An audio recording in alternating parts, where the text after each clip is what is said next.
Hola, estimados estudiantes de la asignatura Cultivos 2. Les habla la profesora Petra Madrid para continuar nuestras clases sobre leguminosas. Y hoy vamos a estar hablando del manejo integrado del cultivo de la caraota y del frijol.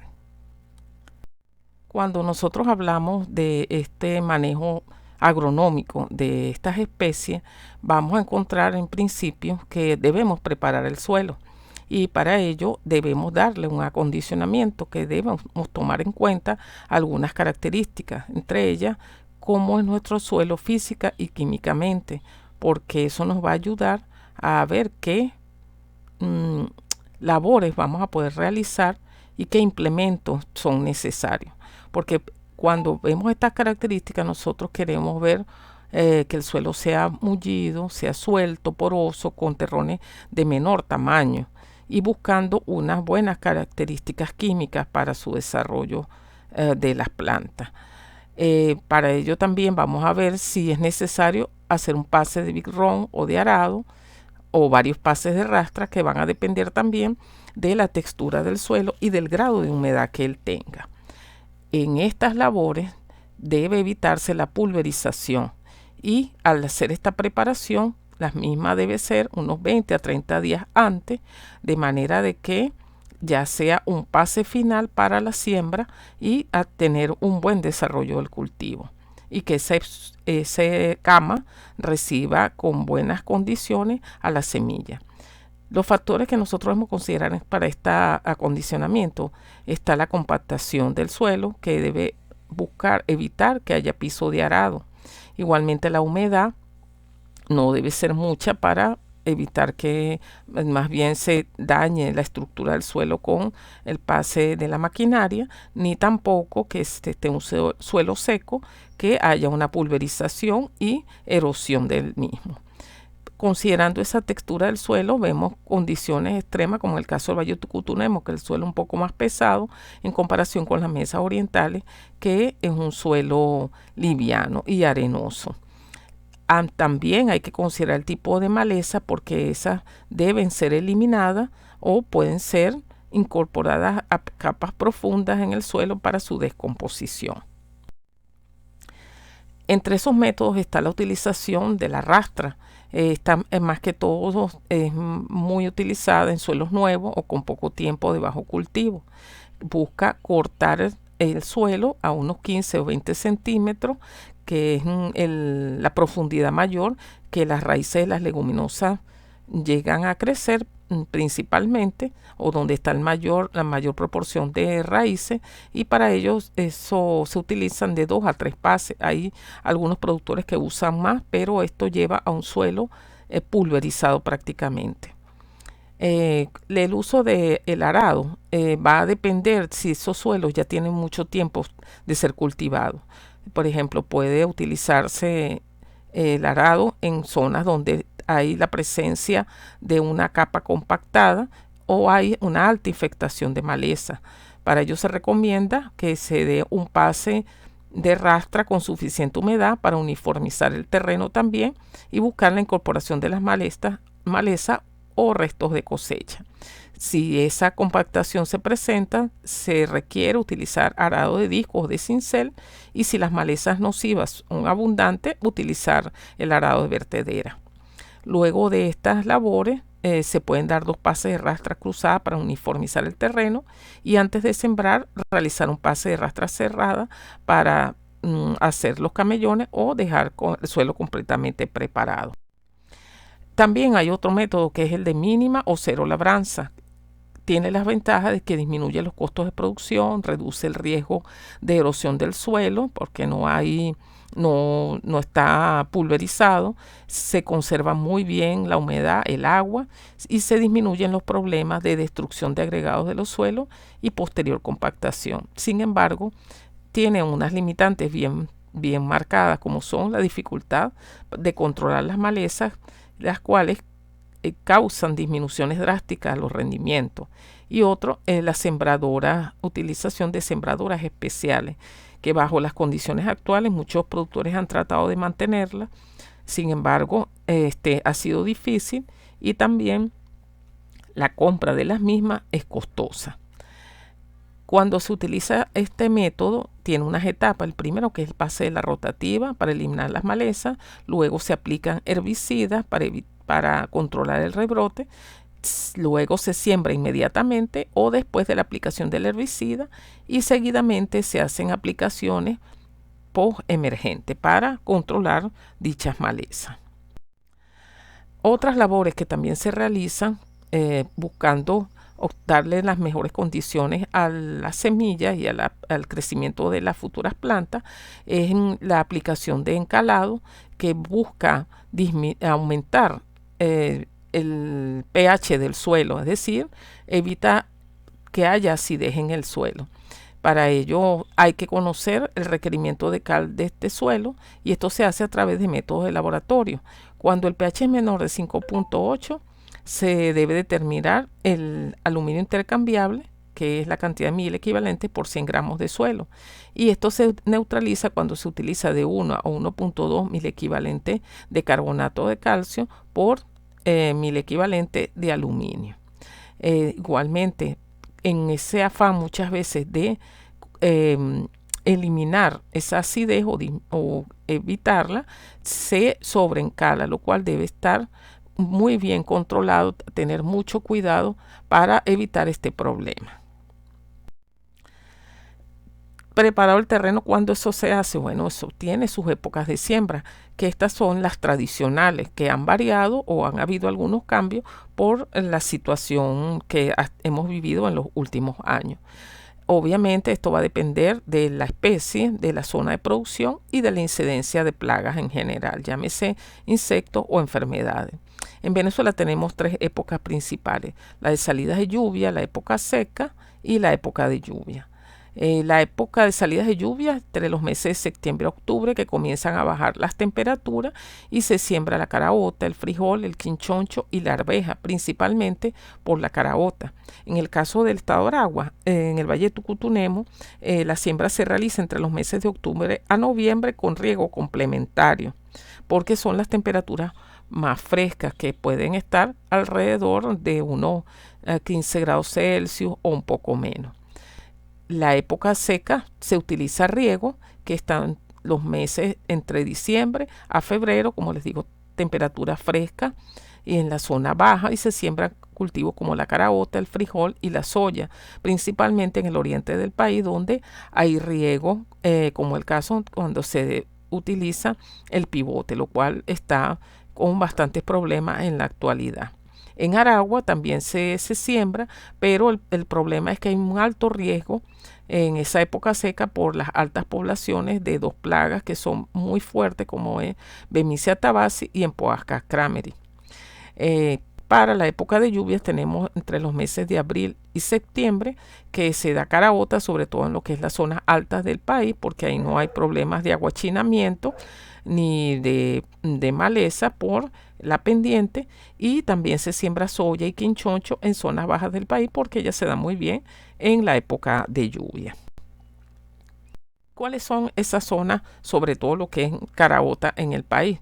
Bueno, para el año 98 y o siguiente, hemos encontrado, o se señalaba, que está la cordillera de la costa, que son los estados Aragua y Carabobo, con 4% de la siembra, y que la tipología es que es un mecanizada con riego, y principalmente era para la producción de semillas certificadas.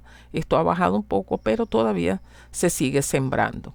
También están los llanos centrales, como son Miranda y Guárico, que es el 20% de la producción, y allí vamos a encontrar pequeñas unidades donde se siembran en ladera con bajos insumos, pero también hay fincas mecanizadas. También están los bajos llanos orientales, donde va incluido lo que es el estado Guárico y Monagas, con el 19% de la producción, inclusive tenían valores más altos, y se siembra allí en conucos de vega y se utilizan bajos insumos. También está la formación Lara-Falcón, que incluye los estados Lara, Falcón y Yaracuy, con el 18% del área sembrada, y allí se utiliza mecanización y también se usa riego.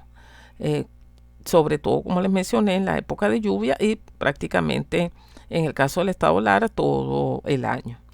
También tenemos la zona de altos llanos occidentales, que Portuguesa el 14%, donde es mecanizada. Y aquí voy a hacer un alto porque últimamente, como les he dicho, los últimos años, por las ventajas que les ha dado el frijol chino de que protege el suelo, ellos lo siembran en época de salidas de lluvia, y ha sido una gran ventaja porque lo han logrado exportar. Y como les dije, están cosechando unas 10.000 hectáreas, porque eso más que todo es para la exportación y algo que se deja en el país para el consumo, que todos sabemos, en las cestas especiales. Otra zona es la cordillera andina, que incluye los estados Táchira, Mérida y Trujillo, y también el estado Barinas, con el 20% de la producción, probablemente valores un porcentaje mayor. Y en esto se utilizan pequeñas unidades de producción, también con bajos insumos. El resto del país es un 5%, lo que es la caraota.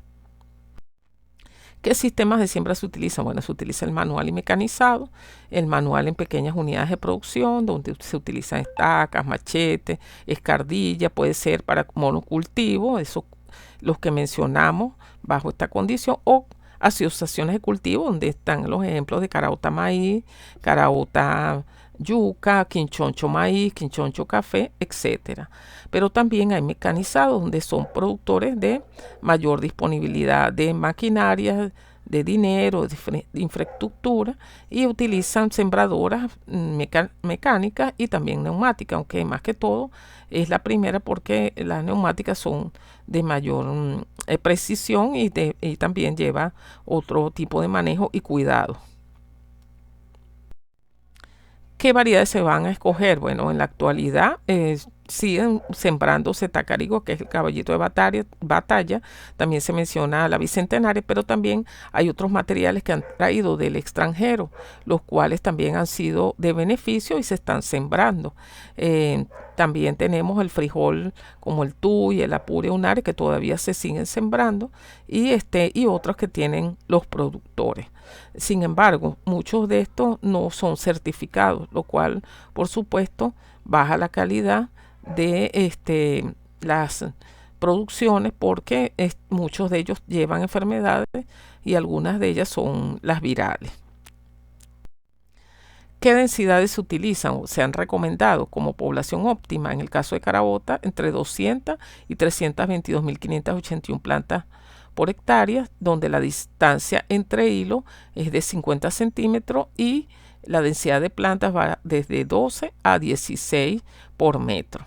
En el caso de la soya se recomiendan 400.000 plantas por hectárea, y el frijol va desde 125 a 235.000 plantas por hectárea, 232.558 plantas por hectárea, con distancia entre hilos de entre 60 y 80 centímetros, y el número de semillas por hilo por metro entre 10 y 14. En el caso del frijol chino, se utilizan valores que van de más o menos de 400.000 plantas por hectárea. Sin embargo, hay trabajos que refieren que pueden sembrarse hasta 1.000.000 de plantas por hectárea, lo cual obviamente esto depende de la maquinaria, de la variedad, y va a variar la separación entre las hileras.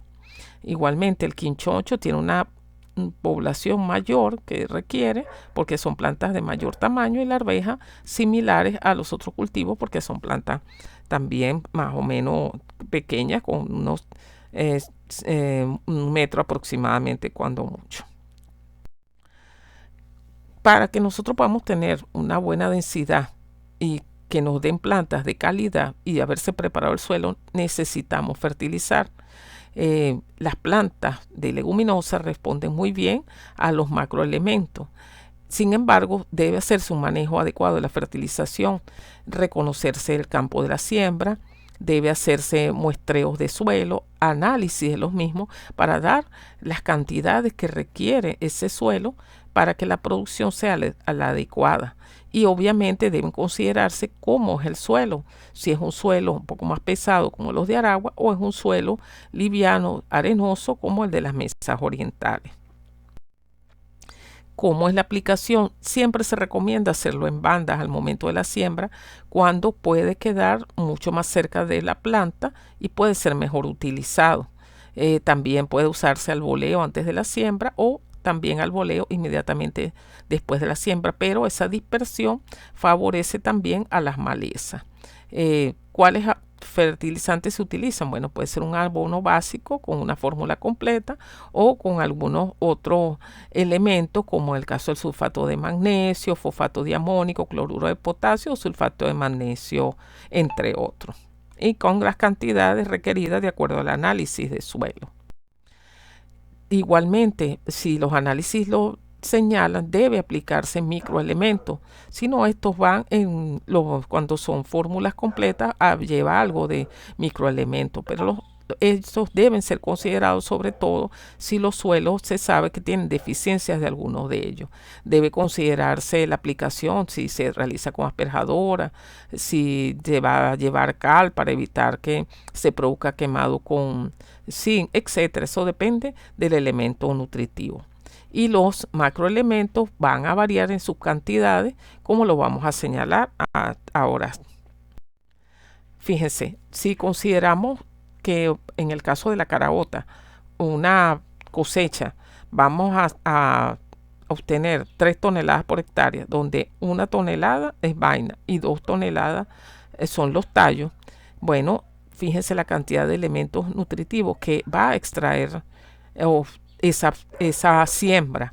En total son 102 de fósforo, menores cantidades en las vainas, pero se extrae de fósforo 9, de potasio 93, de calcio 54, de magnesio 18 y de azufre 25. Esto debe ser considerado al momento de la fertilización para que las plantas no les falte ninguno de estos elementos, tenga suplidas sus necesidades para dar una buena producción.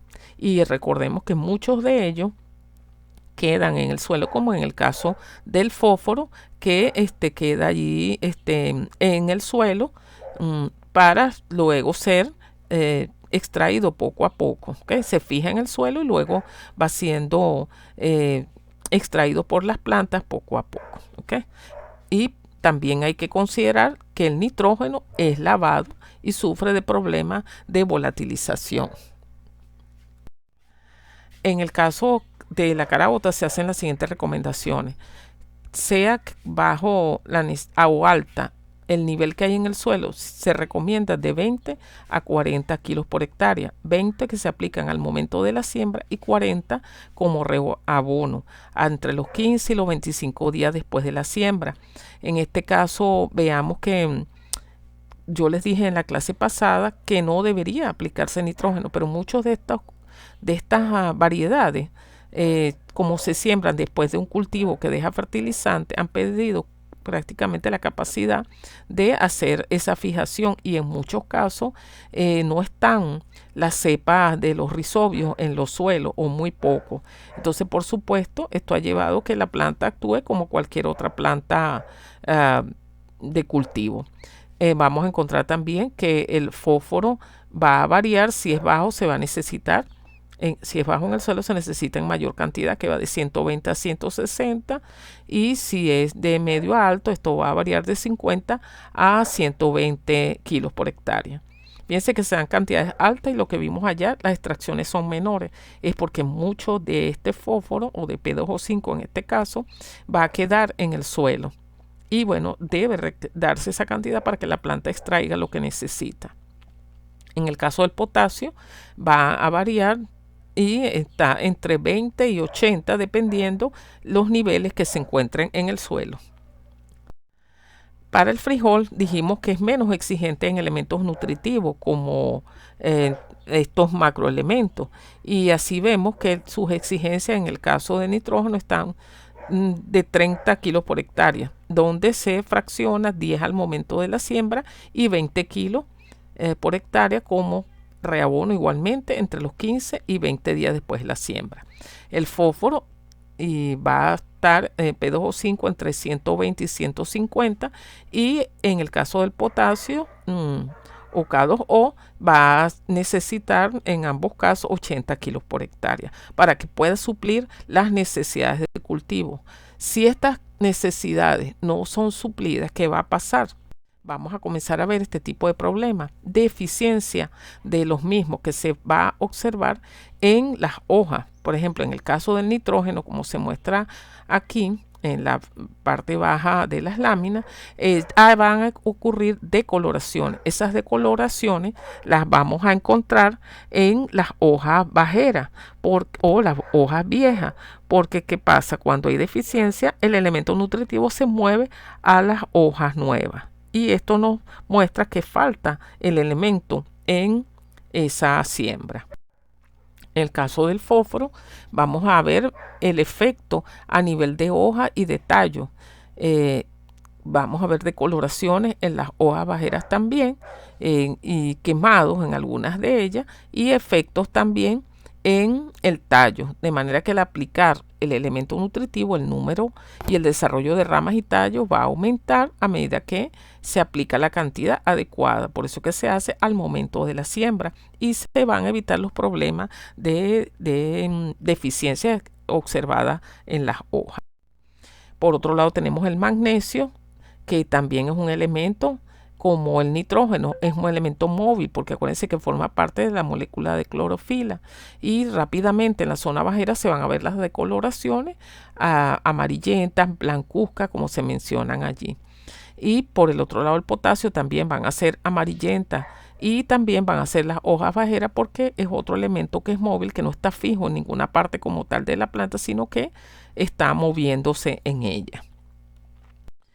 Hay también deficiencias de hierro, de zinc, que llevan a quemados, decoloraciones, las cuales también deben evitarse aplicando los elementos en su momento, porque estos son microelementos y hay que rápidamente también atacar este problema. Igualmente el boro, podemos ver que se pierde esa dominancia apical y se comienzan a ver formaciones de unas ramificaciones deformes que afectan el desarrollo y la producción de las plantas. Pueden presentarse también deficiencias dobles, como se muestra en nitrógeno y boro, fósforo y magnesio, en nitrógeno y magnesio, o inclusive deficiencias de mayor número de elementos. Esto muestra un mal manejo del cultivo, desconocimiento de los elementos en el suelo, y lo cual es difícil que ocurra, pero se han presentado y los mismos deben ser considerados para la siembra, porque ya cuando esto se presenta debe actuarse de forma rápida, porque si no la producción va a ser nula. Al encontrarse no solamente es ese problema de esa deficiencia de elementos nutritivos, sino que también el cultivo presenta otros problemas, como es la presencia de maleza. Por eso hablábamos de que el control de las malezas es un manejo integrado, donde se presente un control cultural y también un control químico. Entre esos controles vemos que puede ser manual, a través del uso de escardilla, machetes, etcétera, que normalmente lo hacen pequeños productores. También puede ser mecanizado, ¿verdad? Donde se pasen, se utiliza el tractor con sus implementos para la limpieza de entre los camellones, entre plantas, en las hileras. También se recomienda o se utiliza en algunos casos coberturas, algunos puede ser plástico, no es lo común, pero sí se utilizan pasto u otro tipo de plantas que ayudan a proteger y evitar la aparición de las malezas, porque recordemos que las malezas normalmente, como ustedes ven allí en el cuadro, son poáceas, o sea, de hoja angosta. Muchas de ellas son plantas C4, que en comparación con la caraota, que es C3, y el frijol, ellas son mucho más competitivas. Entonces, si se controlan a tiempo en los primeros estadios, va a ser mucho más fácil, ya sea utilizándose pastos, etcétera, para evitar su desarrollo, que no le entre luz, y esto va a ayudar a su disminución. También el uso de una densidad adecuada no va a permitir que la entrada de luz, y esto también hace que disminuya el número de las poáceas. Si son hojas anchas, obviamente sí hay que tener un control adecuado para las mismas. De manera pues que con control cultural también se puede lograr mantener una buena base de control del cultivo, evitando el uso excesivo de herbicidas. Otros también es el uso de extractos vegetales. Pero recordemos que debe ser rápido el control de las malezas y estar encima, porque ellas no solamente van a afectar, de que afectan quitando luz, afectan absorbiendo el agua, absorbiendo los elementos nutritivos, crecen mucho más rápido y tienen efectos alelopáticos en las plantas, de manera que su manejo debe ser muy rápido.